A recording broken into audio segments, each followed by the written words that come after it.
وہ رات عام نہیں تھی، آسمان سرخ تھا، ہوا میں موت چیخ رہی تھی۔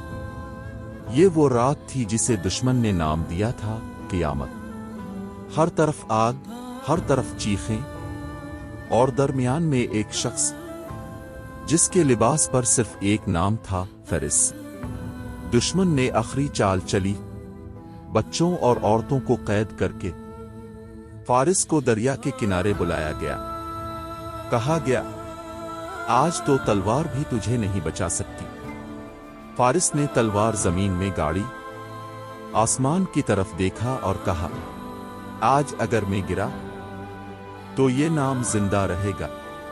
پھر جو ہوا وہ جنگ نہیں تھی، وہ تباہی تھی۔ آگ میں لپٹا فارس دشمن پر ٹوٹ پڑا، ہر وار کے ساتھ زمین لرزتی گئی۔ دشمن پیچھے ہٹتے گئے، کیونکہ انہوں نے انسان نہیں دیکھا، انہوں نے حوصلہ دیکھا تھا۔